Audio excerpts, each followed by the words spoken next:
Hello and welcome to Data Horizons, the podcast where we dive deep into the world of technology and policy. Today we're talking about a headline that's caught the attention of Europe. Europe finds it hard to break up with American and Chinese technology. It's about France and Germany taking bold steps to reduce their dependence on US and Chinese tech giants, but it also reveals the limits of what they can realistically achieve right now. Let's unpack what's happening across Ignite, the continent's digital future. First up, France announced a plan to replace Zoom and other American video conference software with a domestically developed alternative. But it signals France's intent to create software that both protects data sovereignty and keeps European businesses from being locked into foreign ecosystems. Germany is also stepping in, building a homegrown artificial intelligence platform and collaborating with French teams to develop AI chips that can compete with US and Chinese offerings. These steps are small, but they're laying the groundwork for a broader strategy. Why the urgency?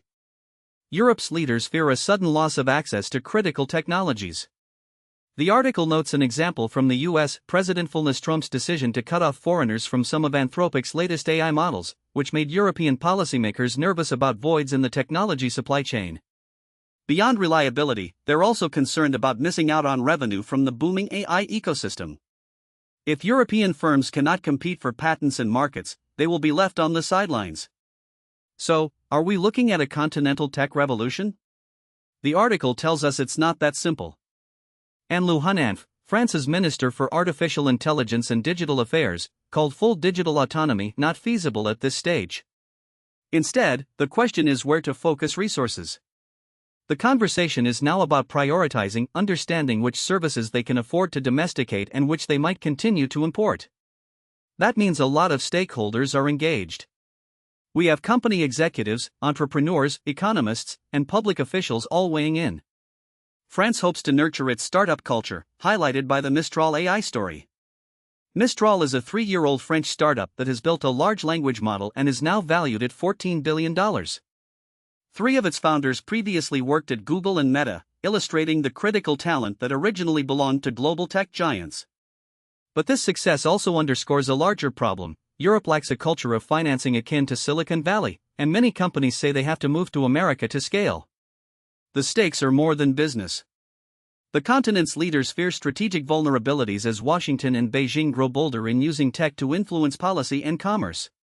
This risk is compounded by data protection differences.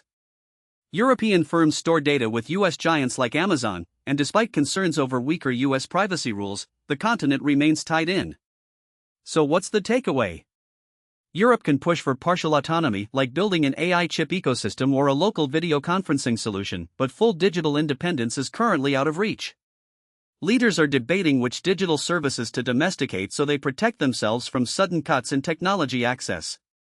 In the meantime, European businesses must navigate the tension between staying competitive and avoiding overdependence on foreign tech. Thank you for joining us. If you found this discussion helpful, please subscribe for more insights into how technology is reshaping our world. Until next time, stay curious, stay informed, and keep exploring the digital frontier.